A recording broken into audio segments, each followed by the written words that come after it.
নারায়ণ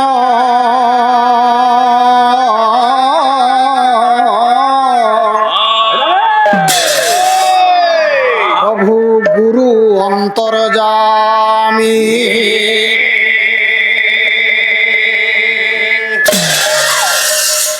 রাগ কল্যাণ কীর্তনাঙ্গ জয় সত্য নারায়ণ গুরু অন্তর্যামী হে জয় সত্য নারায়ণ গুরু অন্তর্যামী জয় সত্য নারায়ণ শ্রীনিখিয়া স্বামী হে জয় সত্য নারায়ণ শ্রীনিখিয়া স্বামী হে জয় সত্য নারায়ণ শ্রীনিখিয়া স্বামী হে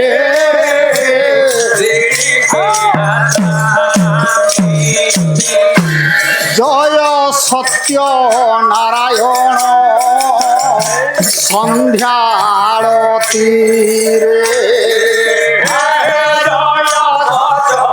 নারায়ণ সন্ধ্যা আরতি জয় সত্য নারায়ণ সন্ধ্যা আরতি রে হে জয় সত্য নারায়ণ সন্ধ্যা আরতি কি বর্ণিবি ছবি তোর নদী সাই তোরে হে কি বর্ণিবি ছবি তোর নদী সাই তোরে হে কি বর্ণিবি ছবি তোর নদী সাই তোরে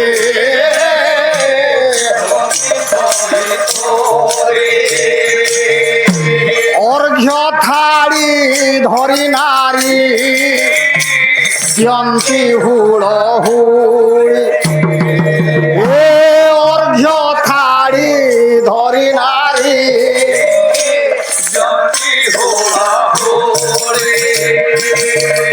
এ অভিরাম আনন্দ রে অভিরাম আনন্দ এ দিয়ে কর তারি হে অভিরাম আনন্দ রে এ দিয়ে কর তারি হে এ অভিরাম আনন্দ রে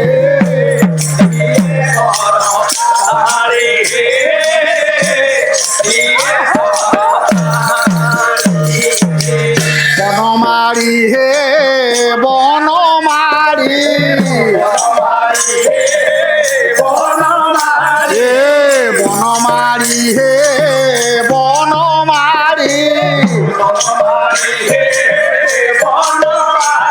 এ অভিরাম বলে মগড়া মারি এ অভিরাম বলে মগড়া মারি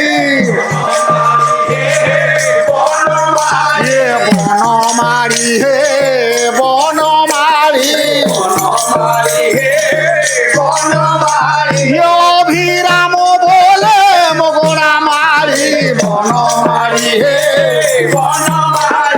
অভিরাম বলে মগড়া মারি বনমারি হে আরে বনমারি হে আরে অভিরাম বলে মগড়া মারি বনমারি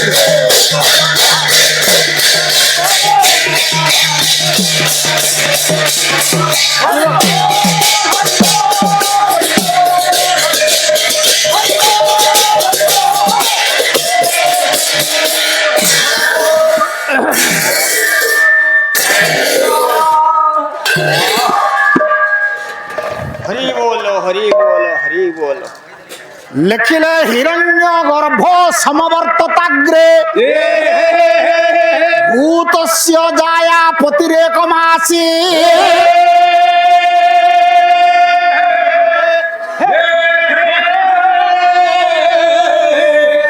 সদাধার পৃথিবী দ্যামুতে এবং তস্मै দেবায় হবিষা বিধে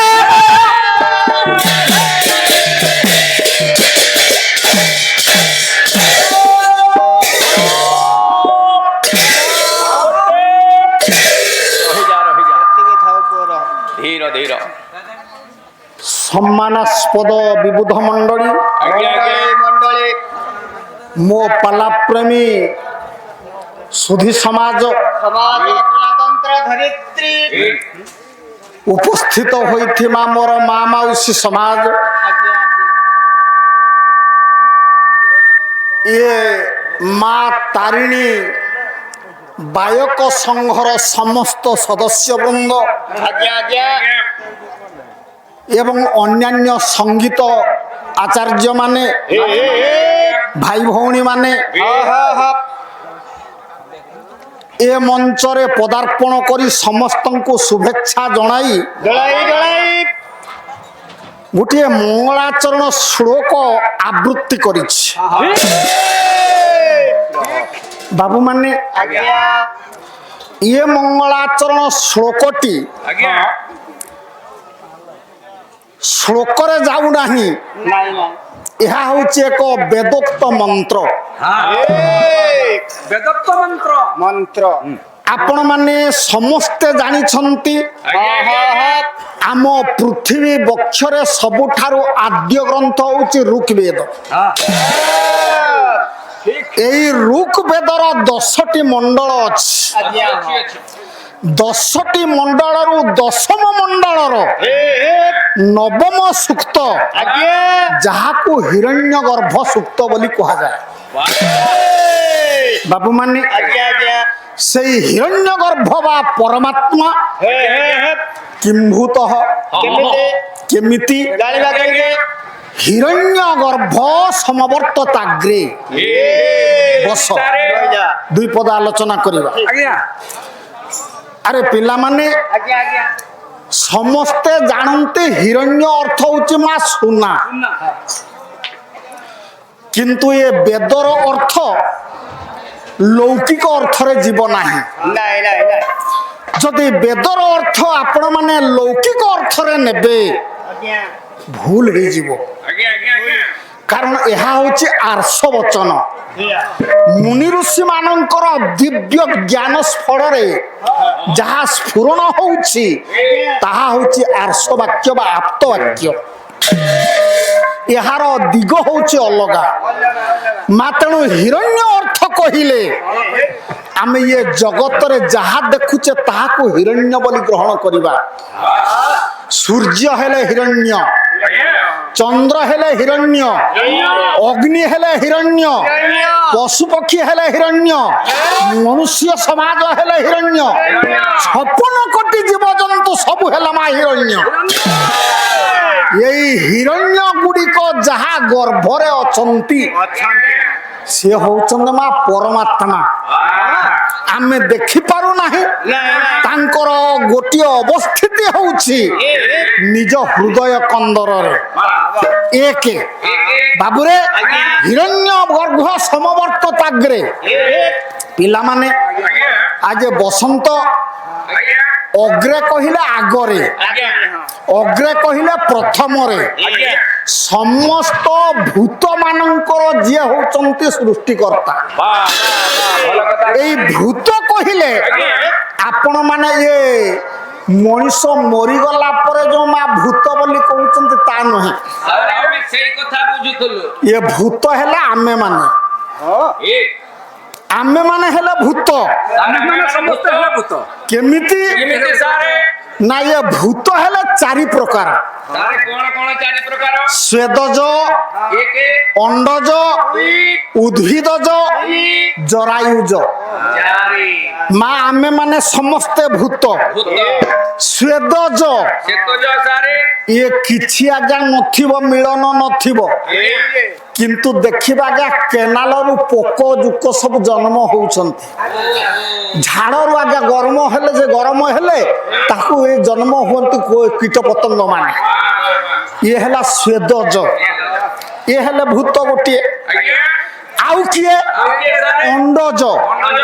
ଅଣ୍ଡାରୁ ଯୋଉମାନେ ଜନ୍ମ ହୁଅନ୍ତି ପକ୍ଷୀ ମାନେ, ସର୍ପ ଇତ୍ୟାଦି, ଏଗୁଡିକ ହେଲେ ଅଣ୍ଡଜ।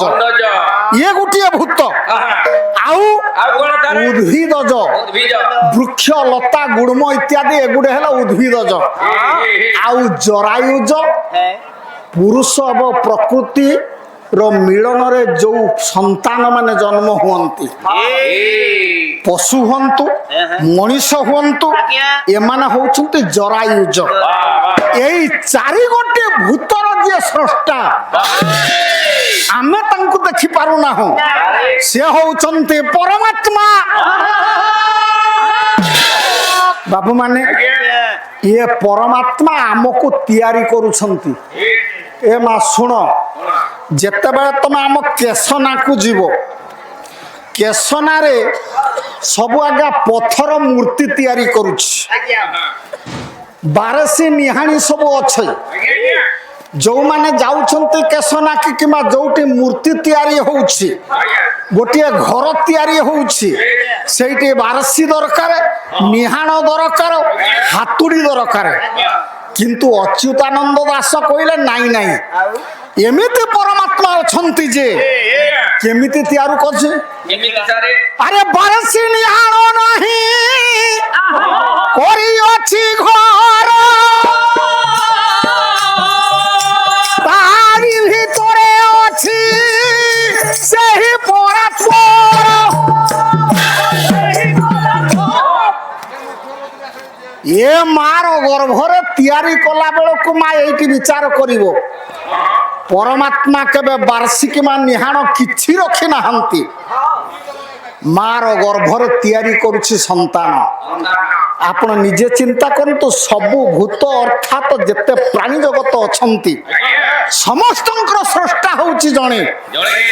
ଆଜି ଆମର ବାଦକ ଭାଇ ମାନେ ଏଇଠି ସଂଘ କରିଛନ୍ତି, ମହତ ଉଦ୍ଦେଶ୍ୟରେ ଯଦି ସଂଘ କରିଥାନ୍ତି ତାହେଲେ ଏଇଠି ବିଚାର କରିବେ ପରମାତ୍ମାଙ୍କର ଦୃଷ୍ଟି ତାଙ୍କ ନିକଟରେ ଅଛି। ମୁଁ ବେଦର ମନ୍ତ୍ରଟିଏ ଭାଷଣ ଦେଲା ବେଳକୁ କହିଥିଲି, ସଂଗଚ୍ଛଧ୍ୱଂ ସଂବଦଧ୍ୱଂ ସଂବୋମନାଂସି ଜାନତାମ୍।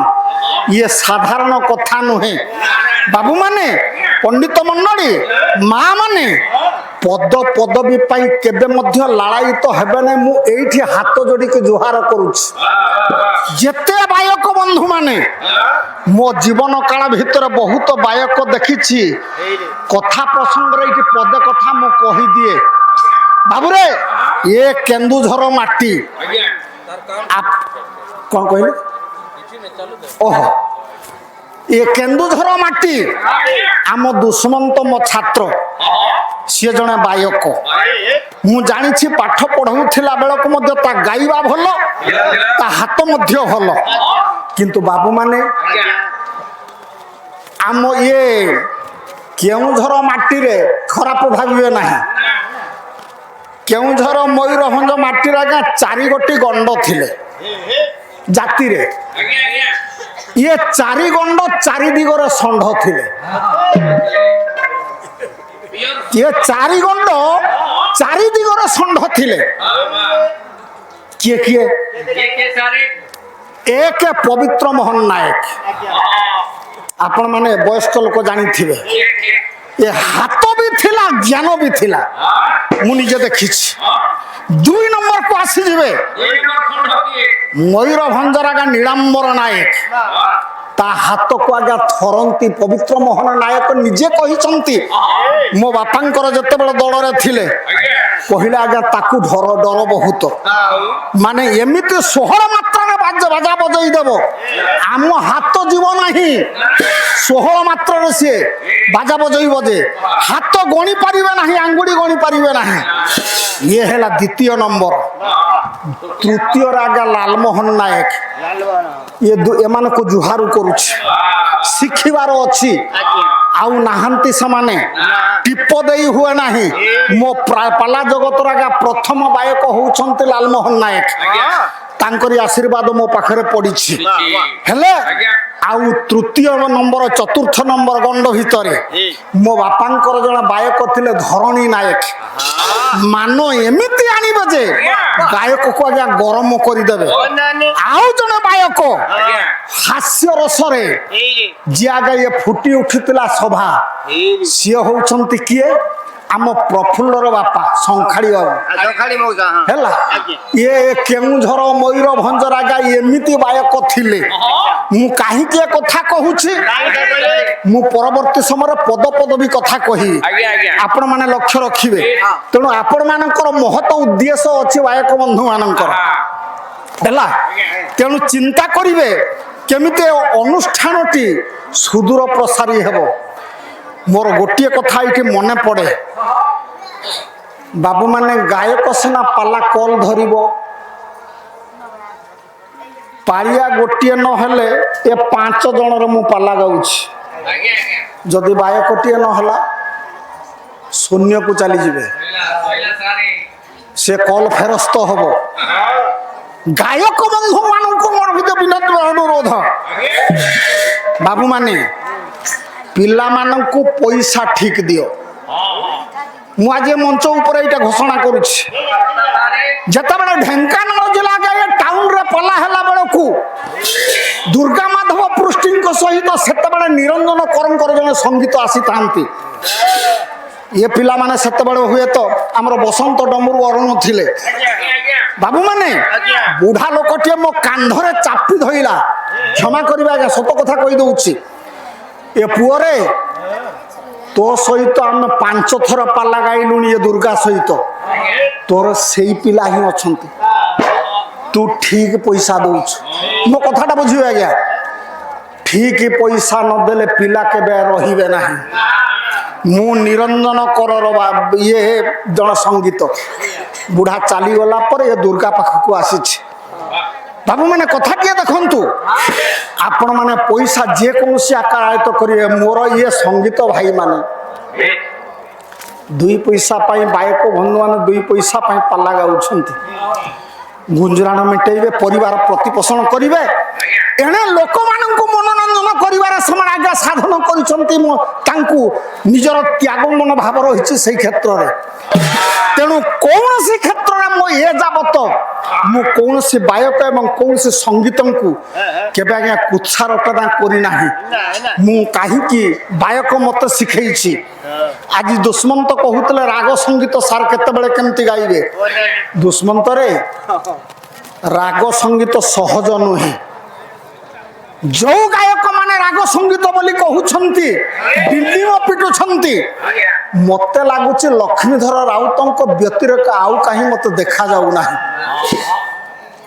କାରଣ ସିଏ ଜଣେ ମୂଳରୁ ଗାୟକ ଥିଲେ, ହରିନାଥଙ୍କର ସେ ଗାୟକ ଥିଲେ, ହୁଏତ ସ୍ୱୀକାର କରିପାରନ୍ତି ନ କରିପାରନ୍ତି, କିନ୍ତୁ ତାଙ୍କ ବ୍ୟତିରେକ ଓଡ଼ିଶାରେ ସେମିତି ଗାୟକ ରାଗରେ ଗାଇବା ଭଳି, ଠିକ ରାଗରେ ଗାଇଲା ଭଳି ମତେ କାହିଁ ଦେଖାଯାଉ ନାହିଁ।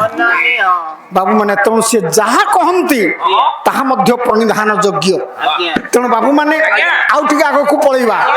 ସଦାଧାର ପୃଥିବୀ ବିଦ୍ୟା ମତେ ମାନ, ସେହି ପରମାତ୍ମା ଯିଏ କି ଏ ପୃଥିବୀ ଯେ ଆକାଶ ଯିଏ ଆଜ୍ଞା ଦ୍ୟୁଲୋକକୁ ଧାରଣ କରିଛନ୍ତି, ସେହିପରି ଇଏ ପରମାତ୍ମା ପରାତ୍ପର ପରମେଶ୍ୱର ଇଏ ଚକୁଳିଆ ଗାଁରେ ହଉଥିବା ମା ତାରିଣୀ ପାଲା ବାଦକ ମାନଙ୍କର ସଂଘରେ ଉପସ୍ଥିତ ହୋଇ ସମସ୍ତଙ୍କର ମନମାଂଛା ପୂର୍ଣ୍ଣ କରିବେ।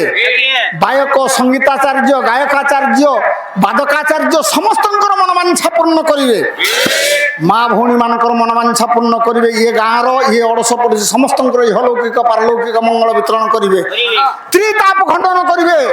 ତନ୍ନିମିତ ଆନନ୍ଦ ସାଗରେ ଖବର ହରି ହରି ବୋଲ।